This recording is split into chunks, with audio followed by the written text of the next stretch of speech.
Hello friends, welcome back to the channel. അപ്പോൾ ഇന്ന് ഒരു സെലിബ്രേഷനാണ്, എൻ്റെ മോൻ്റെ ബർത്ത്ഡേ ആണ്. അപ്പോൾ ഞാനിവിടെ കാണിക്കുന്നതെന്ന് പറഞ്ഞാൽ ഒരു 2 ടയർ കേക്ക് ഉണ്ടാക്കുന്നത് കാണിക്കുന്നുണ്ട്. പിന്നെ ബർത്ത്ഡേയുടെ ഒരു ചില പിക്ചേഴ്സ് ഒന്ന് കാണിക്കുന്നുണ്ട്. അപ്പോൾ നമുക്ക് 2 ടയർ കേക്ക് എങ്ങനെ ഉണ്ടാക്കാമെന്ന് നോക്കിയിട്ട് വരാം. അപ്പോൾ ആദ്യം കേക്ക് ഉണ്ടാക്കാൻ വേണ്ടത് നമ്മൾ ഏത് പാത്രമാണോ കേക്കിന് എടുക്കുന്നത്, കേക്ക് ബേക്ക് ചെയ്യാൻ എടുക്കുന്നത്, അത് നന്നായിട്ടൊന്ന് ഓയിൽ സ്പ്രെഡ് ചെയ്ത് ബട്ടർ പേപ്പർ ഇട്ട് വെക്കുകയാണ്. അപ്പോൾ ഇതാണ് നമ്മൾ ആദ്യം ചെയ്ത് വെക്കുന്നത്. അപ്പോൾ ഒരു ക്യാരറ്റ് കേക്കിൻ്റെ റെസിപ്പി ഞാൻ മുന്നേ ഇട്ടിട്ടുണ്ട്, എല്ലാവരും ആ വീഡിയോ ഒന്ന് കാണണം, സപ്പോർട്ട് ചെയ്യണം. അപ്പോൾ ഞാനിവിടെ 2 കേക്കാണ് എടുക്കുന്നത്. ഒന്ന് നമ്മുടെ സാധാരണ കട്ടിയുള്ള ഒരു ചരുവം, സ്റ്റീൽ ചരുവം, മറ്റേത് നമ്മുടെ ഒരു ബേക്കിംഗ് പാത്രം. ഇതിലേക്ക് ഞാൻ 2 കപ്പ് മൈദപ്പൊടി, 2 കപ്പ് മൈദപ്പൊടിക്ക് 2 tablespoon baking powder, 2 tablespoon വേണം കേട്ടോ, അല്ലെങ്കിൽ ഒരു 1.5 ടേബിൾ സ്പൂണെങ്കിലും കറക്റ്റായിട്ട് ഇടണം. 2 ടേബിൾ സ്പൂൺ ബേക്കിംഗ് പൗഡർ, പിന്നീട് അതിലേക്ക് കാൽ ടീസ്പൂൺ സോഡ, 1/4 ടീസ്പൂൺ സോഡ പൊടി മതിയാവും. പിന്നെ ആവശ്യത്തിന് ഉപ്പ്. ഇത്രയും ചേർത്ത് നന്നായി മിക്സ് ചെയ്ത് അരിച്ച് വെക്കണം. അതൊരു 3 ട്രിപ്പ് ഒക്കെ അരിച്ച് എടുക്കുന്നത് ഏറ്റവും നല്ലതാണ് കേക്കിന്. അല്ലെങ്കിൽ ഇതുപോലെ നന്നായി മിക്സ് ചെയ്ത് കൊടുക്കണം. ഞാനിപ്പം നന്നായി മിക്സ് ചെയ്തിട്ട് ഒന്ന് അരിച്ച് കൊടുക്കുകയാണ്. അങ്ങനെ അരിച്ചതിന് ശേഷം നന്നായിട്ട് ഒന്നുകൂടെ ഒന്ന് മിക്സ് ചെയ്ത് കൊടുക്കുക. ഇതല്ലാന്നുണ്ടെങ്കിൽ 3 ട്രിപ്പ് നന്നായിട്ട് അരിച്ചെടുത്താലും മതിയാവും. ഏതാണോ എളുപ്പം അത് ചെയ്യാം. അപ്പോൾ ഇത്രയും മൈദയ്ക്ക് ആവശ്യമായിട്ട് 6 മുട്ട. അപ്പോൾ 1 കപ്പാണെങ്കിൽ 3 മുട്ട എടുത്താൽ മതി. ഓക്കെ, ഇടത്തരം മുട്ട തന്നെ എടുക്കാൻ ശ്രമിക്കണം, തീരെ ചെറിയ മുട്ട എടുക്കരുത്. അങ്ങനെ നമ്മൾ മിക്സിയുടെ ജാറിലാണ് കേക്ക് ഉണ്ടാക്കുന്നത്. അപ്പം ബീറ്ററോ ഒന്നുമില്ല, പിന്നെ മിക്സിയുടെ ഒരു ജാറുണ്ടെങ്കിൽ നമുക്ക് ഈ കേക്ക് വളരെ പെട്ടെന്ന് ഉണ്ടാക്കിയെടുക്കാം. 6 മുട്ടയും പൊട്ടിച്ചൊഴിച്ച് അതിലേക്ക് 1 ടേബിൾ സ്പൂൺ വാനിലയുടെ എസൻസ് ഒഴിച്ച് നന്നായിട്ട് അടിച്ചെടുത്തു. അപ്പോൾ അതാണ്ട് ഇതുപോലെ നന്നായിട്ട് പതഞ്ഞ് കിട്ടും. അപ്പം ഇതിലേക്ക് നമ്മൾ എന്ത് ചെയ്യണം, 1 കപ്പ് പഞ്ചസാര പൊടിച്ചതാണ് 1 കപ്പ്, 1.5 കപ്പ് പഞ്ചസാര പൊടിച്ചത്. അപ്പോൾ 2 കപ്പ് മൈദയ്ക്ക് ഞാൻ 1.5 കപ്പ് പഞ്ചസാര പൊടിച്ചതാണ് എടുത്തത്. അത് നന്നായിട്ട് അടിച്ചെടുത്തുകൊണ്ട് വന്നിരിക്കുന്നുണ്ടല്ലോ, നല്ല പതഞ്ഞ കൺസിസ്റ്റൻസിയിൽ തന്നെ വന്നിട്ടുണ്ട്. ഇതിലേക്ക് നമുക്കൊരു 1/4 കപ്പ്, നമ്മൾ ആ മൈദയൊക്കെ എടുത്ത കപ്പിൽ തന്നെ 1/4 കപ്പ് ഓയിൽ ഒഴിച്ചു കൊടുക്കാം. ഇനി ബട്ടർ ഉണ്ടെങ്കിൽ ബട്ടർ ഇതേ അളവിൽ തന്നെ ഒഴിച്ചു കൊടുക്കാം. അത്രയും നന്നായിട്ട് അടിച്ചെടുത്ത് നല്ല ഒരു ക്രീമി ടെക്സ്ചറായിട്ട് നമുക്ക് വന്നിട്ടുണ്ട്. കണ്ടില്ലേ, വളരെ എളുപ്പം നമുക്ക് മിക്സിയുടെ ജാറിൽ. അപ്പം ഞാൻ ഓൾറെഡി ചരുവം ഓവൻ സെറ്റപ്പിന് വെച്ചിട്ടുണ്ടായിരുന്നു, പ്രീ ഹീറ്റ് ചെയ്യാൻ വെച്ചേക്കാണ്. ഇനി നമുക്ക് ഈ അടിച്ചെടുത്ത് വെച്ചിരുന്ന മിക്സിയിലേക്ക് നമ്മുടെ ഡ്രൈ ആയിട്ടുള്ള ഇൻഗ്രീഡിയൻസ് ചേർക്കാൻ പോകും. നമ്മൾ മുൻപേ അരിച്ചു വെച്ചില്ലേ, അത് നമ്മൾ ബാച്ചസ് ആയിട്ടാണ് ചേർത്ത് കൊടുക്കുന്നത്. അരിച്ചു വെച്ചിരിക്കുന്ന മുഴുവൻ ഒരുമിച്ചങ്ങ് ചേർത്ത് കൊടുക്കല്ലോ. അത് ഫസ്റ്റ് ബാച്ച് ഇട്ട് നമ്മൾ വിസ്ക് ഉപയോഗിച്ച് അതിനെ നന്നായിട്ട് ഫോൾഡ് ചെയ്തെടുക്കണം. വിസ്ക് വേണമെന്നൊന്നുമില്ല, ഒരു തവി ഉണ്ടെങ്കിലോ അല്ലെങ്കിൽ ഫോർക്ക് ഉപയോഗിച്ചോ ഒക്കെ നമുക്ക് ഫോൾഡ് ചെയ്തെടുക്കാം. ഏതാണേലും നല്ല രീതിയിൽ ഇതിനെ ഫോൾഡ് ചെയ്തെടുക്കണം എന്ന് മാത്രമേ ഉള്ളൂ, കട്ടകളൊന്നും ആവാതെ. അങ്ങനെ നല്ല രീതിയിൽ നമ്മൾ ഫസ്റ്റ് ബാച്ച് ഫോൾഡ് ചെയ്തെടുത്ത് കണ്ടില്ലേ, ഇതേ ക്രീമി ടെക്സ്ചറായിട്ട് വരും. ഇങ്ങനെ നമുക്കിതിനെ കംപ്ലീറ്റ് ആയിട്ട് ബാച്ചസ് ആയിട്ടിട്ട് ഫോൾഡ് ചെയ്ത് കൊണ്ടുവരാം. ഇത് ഈ തിക്നെസ് മാറി ഇച്ചിരി കട്ടിയാവുകയാണെങ്കിൽ പുറത്തിരിക്കുന്ന തണുപ്പില്ലാത്ത ഇച്ചിരി പാല് നമുക്ക് ചേർത്ത് കൊടുക്കാം, ഇതിനെ ലൂസ് കൺസിസ്റ്റൻസിയിലാക്കാനാണ്. അപ്പം അതുപോലെ മുട്ട ഇടുമ്പോഴും ശ്രദ്ധിക്കണം, ഫ്രിഡ്ജിലിരിക്കുന്ന ഇത് എടുക്കരുത്. അപ്പോൾ കണ്ടില്ലേ, ഇതേ ക്രീമി ടെക്സ്ചറിലാണ് നമ്മൾ കേക്ക് എങ്ങനെ എടുത്താലും, ഓവനിൽ ബീറ്റ് ചെയ്തെടുത്താലും കൈ വെച്ചെടുത്താലും മിക്സി ജാറിലെടുത്താലും ഈ ഒരു ഫ്ലഫി കൺസിസ്റ്റൻസിൽ നമ്മളുടെ മാവ് വരണം. ഇത് നമുക്കിനി കണ്ടില്ലേ, ഈ ഒരു പരുവത്തിനാണ് നമ്മുടെ മാവ്. ഇത് നമ്മുടെ ബേക്കിംഗ് പാത്രത്തിലേക്ക് ഒഴിച്ചു കൊടുക്കുക. ആദ്യം നമ്മൾ ഓയിൽ തടവി ബട്ടർ പേപ്പർ ഇട്ട് വെച്ചില്ലേ, ആ പാത്രത്തിലേക്ക് നമ്മൾ ഒഴിച്ച് കണ്ടില്ലേ, പകുതിയിൽ താഴെയാണ് നമ്മൾ മാവ് ഒഴിക്കുന്നത്. അതിനെ നന്നായിട്ട് ഇതുപോലെ ടാപ്പ് ചെയ്യണം. ടാപ്പ് ചെയ്യുകയെന്ന് പറഞ്ഞാൽ എയർ ബബിൾസൊക്കെ പോയിട്ട്. ഇത് വെറുതെ ഒരു വൈറ്റ് കേക്കാണ്. അപ്പോൾ പകുതി പോർഷൻ ഞാനെടുത്ത് വൈറ്റ് കേക്കിനെടുത്ത് അത് നമ്മൾ ബേക്ക് ചെയ്യാൻ വെച്ചു. ആദ്യം ഒഴിച്ചതങ്ങ് ബേക്ക് ചെയ്യാൻ വെച്ചു. ഇനി നമ്മൾ ബാക്കി പകുതിക്ക് ഞാൻ ഒരു പീച്ച് കളർ കൊടുക്കാനാണ് ഉദ്ദേശിച്ചിരിക്കുന്നത്. അതിലേക്ക് റെഡ് കളർ, സൂപ്പർ റെഡിൻ്റെ gel colour 1 drop, gel colour 1 drop, 2 drop gel colour എടുത്തു. അതിലേക്ക് 2 ഡ്രോപ്പ് തന്നെ നമ്മുടെ orange gel colour, food colour ഉണ്ട്, ഓറഞ്ച് ജെൽ കളറ് ഉപയോഗിച്ചു. അപ്പോൾ ഈ റെഡും ഓറഞ്ചും കൂടെ ചേർന്ന് വരുമ്പോൾ നമുക്കൊരു പീച്ച് കളറ് കിട്ടും. നമ്മുടെ പീച്ച് കളറാണ് നമ്മൾ കേക്കിന് ഉദ്ദേശിക്കുന്നത്. അപ്പോൾ ആ രീതിയിൽ നമുക്ക് ഉണ്ടാക്കിയെടുക്കാം. അപ്പോൾ ഇത് നന്നായിട്ട് എന്ത് ചെയ്ത് രണ്ടും കൂടെ ചേർത്തൊന്ന് മിക്സ് ചെയ്ത് കൊടുക്കുക. നന്നായിട്ടൊന്ന് മിക്സ് ചെയ്ത് കൊടുക്കുക. അങ്ങനെ കണ്ടല്ലേ, നല്ലതായിട്ട് മിക്സ് ചെയ്യുമ്പോൾ നമുക്ക് പീച്ച് കളർ കിട്ടുന്നു. ഇത്രയും ഡാർക്ക് പീച്ച് കളർ അല്ല കേട്ടോ, ഇച്ചിരി ലൈറ്റാണ്. ഇത് ക്യാമറയിൽ കാണുന്നതുകൊണ്ട് ഭയങ്കര ഡാർക്കായിട്ട് തോന്നുന്നതാണ്. ഇങ്ങനെ നമ്മൾ ഈ ഒരു കളറിൽ എടുക്കാനാണ് ഉദ്ദേശിച്ചത്. അപ്പം ഇത് നമ്മൾ നന്നായിട്ട് മിക്സ് ചെയ്ത് ഫോൾഡ് ചെയ്ത്, കണ്ടില്ലേ, ഓവറായിട്ട് അങ്ങ് ഭയങ്കര ഹാർഡായിട്ട് മിക്സ് ചെയ്യല്, ലൈറ്റായിട്ട് സോഫ്റ്റായിട്ട് മിക്സ് ചെയ്ത് കൊടുക്കുക.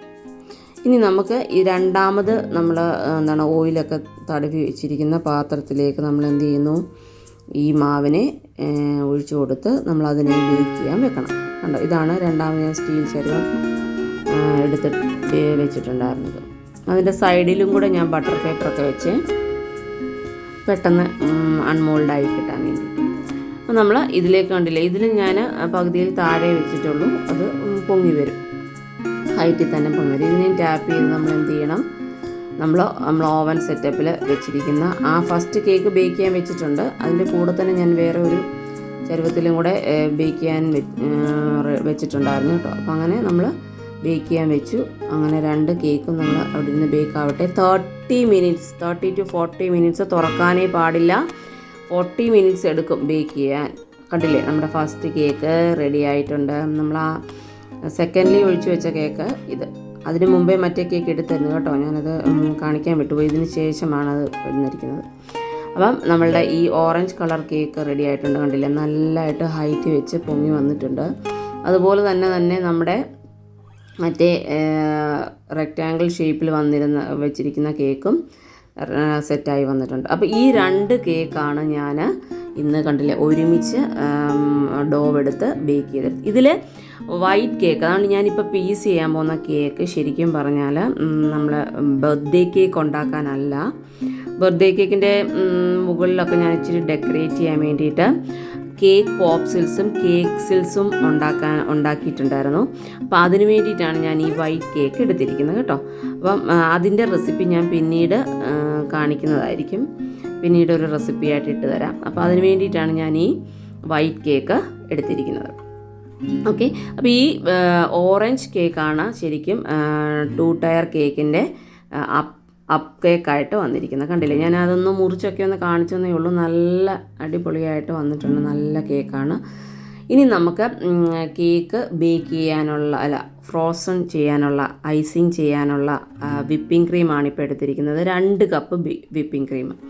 അപ്പം ഈ വിപ്പ് ചെയ്യുന്ന പാത്രവും ഈ ബീറ്ററിൻ്റെ ബ്ലേഡും ഞാൻ ഒരു 3-4 മണിക്കൂർ ഫ്രീസറിൽ വെച്ച് തണുപ്പിച്ചതിന് ശേഷമാണ് നമ്മുടെ വിപ്പിംഗ് ക്രീം എപ്പോഴാണോ നമ്മൾ വിപ്പ് ചെയ്യാൻ ഉദ്ദേശിക്കുന്നത് അതിനൊരു 5-6 മണിക്കൂർ മുമ്പ് തന്നെ ഫ്രീസറിൽ നിന്ന് എടുത്ത് നമ്മൾ ഫ്രിഡ്ജിൻ്റെ ഡോറിൽ വെക്കണം. എന്നിട്ട് നമ്മൾ വിപ്പ് ചെയ്യാൻ പോകുന്ന സമയത്ത് ഈ വിപ്പിംഗ് ക്രീം നല്ല ലിക്വിഡ് ഫോമിലായിരിക്കണം. ഈ പോയിൻറ്റ്സ് ഒക്കെ ശ്രദ്ധിക്കണം. പിന്നെ അതുപോലെ വിപ്പിംഗ് ക്രീം ലിക്വിഡ് ഫോമിലായിരിക്കണം, തണുപ്പുണ്ടാവണം. നമ്മൾ വിപ്പ് ചെയ്യുന്ന ബൗളും ബീറ്ററിൻ്റെ ബ്ലേഡും തണുപ്പുണ്ടായിരിക്കണം. ഇത്രയൊക്കെ ശ്രദ്ധിച്ചാൽ നമ്മളുടെ ക്രീം നന്നായിട്ട് വിപ്പായി വരും. നോക്കിക്കേ, 2 കപ്പ് വിപ്പിംഗ് ക്രീമാണ് ഞാൻ ഒഴിച്ച് വിപ്പ് ചെയ്യാൻ തുടങ്ങിയിട്ടുണ്ട്. ഞാൻ ഏകദേശം 4-5 മിനിറ്റ് എടുത്തിട്ട് ഞാൻ ടൈമറൊക്കെ ഓൺ ചെയ്തിട്ടാണ് ചെയ്തത് കേട്ടോ. അപ്പം ഞാനത് കാണിക്കാമേ. വിപ്പ് ചെയ്തുകൊണ്ടിരിക്കുകയാണ്, നല്ലതായിട്ട് കണ്ടില്ലേ, വിപ്പ് ചെയ്തുകൊണ്ടിരിക്കുകയാണ്. ഞാൻ ഇത് സ്റ്റാർട്ട് ചെയ്തപ്പോൾ ടൈമർ ഓൺ ചെയ്തതാണ്. ഇപ്പോൾ ഏതാണ്ട് 4 മിനിറ്റോളം ആകുന്നു. അങ്ങനെ നമ്മുടെ വിപ്പിംഗ് ക്രീം റെഡിയായി വരുന്നുണ്ട്. കണ്ടില്ലേ, നല്ല ഇപ്പോൾ ഇച്ചിരി കട്ടിയായിട്ട് വരുന്നുണ്ട്, കണ്ടില്ലേ. അപ്പം ഞാനൊന്ന് ഇങ്ങനൊന്ന് എടുത്ത് കാണിക്കാം. 4 മിനിറ്റായ ഒരവസ്ഥ, 4 മിനിറ്റ് 4.5 മിനിറ്റായ അവസ്ഥ എങ്ങനെയാണെന്ന് കാണിച്ചു തരാം. കണ്ടില്ലേ, നല്ല ടെക്സ്റ്റ്, ഒന്നും ഒഴുകാതെ നല്ലതായിട്ട് സ്റ്റിഫായിട്ടിരിക്കണം. ഈ പാത്രം കമത്തി പിടിച്ചാലും കൊട്ടിയാലും ഒന്നും എന്ത് ചെയ്യില്ല, ഇത് താഴെ പോകില്ല. നമുക്കൊരു സ്പൂണിൽ കണ്ടില്ലേ, തിരിച്ച് പിടിച്ച് കുലിക്കാലൊന്നും താഴെ പോവില്ല. നമുക്ക് ഒരു സ്പൂണിലെടുത്താൽ തന്നെ അത് സ്പൂണിൽ നിന്ന് ഇങ്ങനെ കുടഞ്ഞാലൊന്നും അങ്ങനെ വീഴാൻ പാടില്ല. ഇതാണ് ഇതിൻ്റെ ഒരു കറക്റ്റ് കൺസിസ്റ്റൻസി. അപ്പം ഞാൻ ഈ ഒരു പിസ്ത കേക്ക് അതിന് മുമ്പായിട്ട് ഉണ്ടാക്കി വെച്ചിട്ടുണ്ടായിരുന്നു. അതിൻ്റെ റെസിപ്പി ഞാൻ കാണിച്ചിട്ടില്ല, പിന്നീട് ഒരിക്കലും വീഡിയോ അപ്ലോഡ് ചെയ്യാം. അപ്പോൾ ഈ 2 ടയർ കേക്കിൻ്റെ ബേസ് ടയർ പിസ്തായും അപ്പർ ടയർ ഓറഞ്ച് കളർ, അങ്ങനെയാണ് ഞാൻ ഉദ്ദേശിക്കുന്ന കോൺസെപ്റ്റ് കേട്ടോ. അപ്പോൾ അതിലേക്ക് ഞാൻ ആ പിസ്ത കേക്കിനെ 3 പീസാക്കി 3ആയിട്ട് കട്ട് ചെയ്തു. അതിലേക്ക് നമുക്ക് എന്ത് ചെയ്യണം ഇനി, നമ്മുടെ ഷുഗർ സിറപ്പല്ല, കുറച്ച് അതായത് 1/4 കപ്പ് ഷുഗറും 1/2 കപ്പ് വെള്ളവും കൂടെ നന്നായിട്ട് തിളപ്പിച്ച് ആറിയതാണ് നമ്മുടെ ഈ ഷുഗർ വാട്ടർ. ഇതിനെ നമുക്ക് നന്നായിട്ട് മോയ്സ്ചറൈസ് ചെയ്യാൻ വേണ്ടി ഈ കേക്കിൻ്റെ മുണ്ടയ്ക്ക് തളിച്ച് കൊടുക്കണം. നന്നായിട്ട് തളിച്ച് കൊടുക്കണം കേട്ടോ. തളിച്ച് കൊടുത്തിട്ട് നമ്മുടെ വിപ്പിംഗ് ക്രീം കൊടുക്കുക. വിപ്പിംഗ് ക്രീം കൊടുത്ത് നന്നായിട്ട് അതിനെ പരത്തിയെടുക്കണം. വിപ്പിംഗ് ക്രീം നന്നായിട്ട് അതിൽ തേച്ച് പിടിപ്പിക്കണം. അപ്പോൾ ഇതൊക്കെ നമുക്ക് ഇച്ചിരി പാടുള്ള പണിയാണ്, റിസ്ക്കിയാണ്, ശ്രദ്ധിച്ച് ചെയ്യണം, ടൈം എടുക്കും. ഞാനും കേക്ക് ചെയ്തിട്ടുണ്ട്, എന്നാലും അത്രയും പെർഫെക്റ്റ് ഒന്നും ആയിട്ടില്ല. കുറച്ചുകൂടെ പെർഫെക്റ്റൊക്കെ ആവാനുണ്ട്. എന്നാലും മോൻ്റെ ബർത്ത്ഡേക്ക് ഒരു കേക്ക് ഉണ്ടാക്കണം എന്ന് വിചാരിച്ചുണ്ടാക്കാം. അപ്പോൾ ഞാൻ കുറച്ച് ചോക്ലേറ്റ് ഗനാഷ് ആഡ് ചെയ്ത് കൊടുത്തിട്ടുണ്ടായിരുന്നു അതിൻ്റെ മേളിൽ കേട്ടോ. വീണ്ടും നമ്മൾ സെക്കൻഡ് ലെയർ വെക്കുന്നു. ഇതേപോലെ ഷുഗർ സിറപ്പ് സ്പ്രെഡ് ചെയ്യുന്നു, വിപ്പിംഗ് ക്രീം സ്പ്രെഡ് ചെയ്യുന്നു. അങ്ങനെ എല്ലാ പ്രോസസ്സും നമ്മൾ 3 ലെയറും അങ്ങനെ തന്നെ സെയിം പ്രോസസ്സ് ചെയ്യുന്നു. അങ്ങനെ ചെയ്തിട്ട് 3rd ലെയർ വെച്ചു. ഇനിയും അതുപോലെ തന്നെ എന്ത് ചെയ്യണം, ഷുഗർ സിറപ്പ് നന്നായിട്ട് കൊടുത്തിട്ട് നമ്മൾ വീണ്ടും എന്ത് ചെയ്യണം, ക്രീം തേച്ച് നന്നായിട്ട് ഇതിനെ ഐസിങ് ചെയ്തെടുക്കണം. ആദ്യം ഒരു ക്രം കോട്ടിങ് കൊടുത്ത്, അതായത് നമ്മൾ കേക്കിൻ്റെ കുറേ ക്രംസ് ഉണ്ടല്ലോ, ഈ ക്രംസ് ഇങ്ങനെ ഇളകി വരും നമുക്ക് ഈ ക്രീം അങ്ങോട്ട് തേക്കും. അപ്പോൾ ക്രം കോട്ട് കൊടുത്തിട്ട് ഒരു 1/2 മണിക്കൂർ ഫ്രിഡ്ജിൽ വെച്ചിട്ട് വേണം സെക്കൻഡ് കോട്ട് കൊടുക്കാൻ. അപ്പോൾ നമുക്ക് ഇച്ചിരി കൂടെ ഈസി ആയിരിക്കും.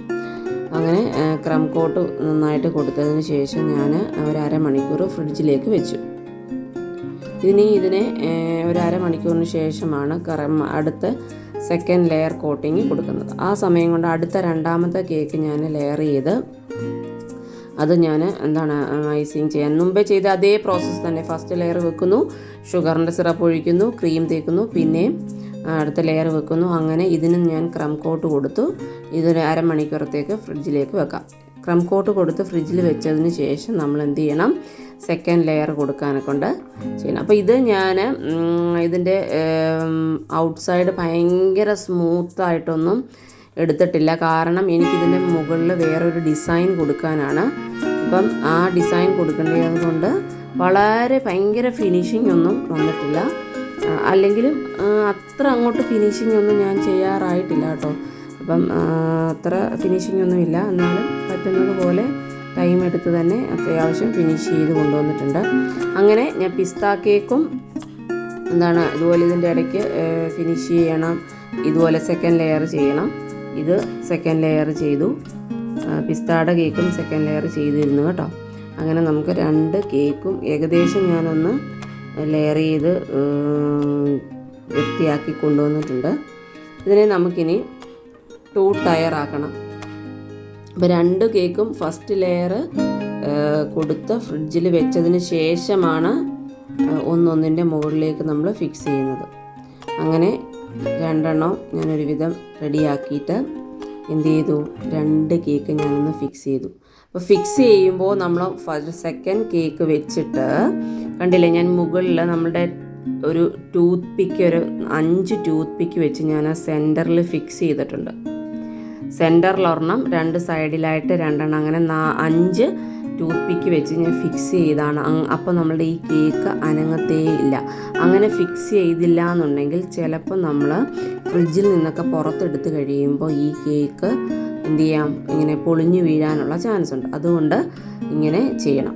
അപ്പോൾ ബിഗിനേഴ്സിനോടും ഞാനൊരു ബിഗിനറാണ്, അപ്പം അത്ര പെർഫെക്റ്റ് ഒന്നും ആയില്ല. നമുക്ക് നമ്മുടേതായ ഒരു സന്തോഷത്തിന് വേണ്ടിയിട്ട് നമ്മൾ ചെയ്യുന്നതാണ് കേട്ടോ. അപ്പോൾ ഇതുപോലൊരു ഡിസൈൻ കൊടുക്കേണ്ടതുകൊണ്ടാണ് ഞാൻ ഔട്ട്സൈഡൊന്നും അത്ര സ്മൂത്തായിട്ട് ഫിനിഷിങ് ചെയ്യാഞ്ഞത്.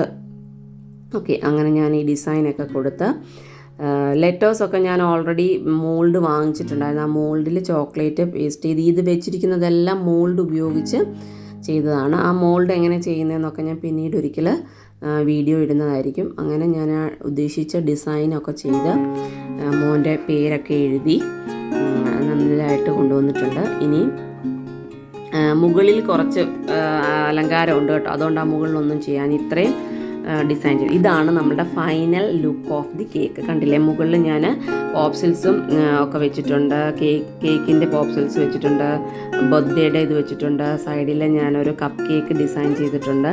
ഇതൊക്കെ ഞാൻ തന്നെ ചെയ്തതാണ്.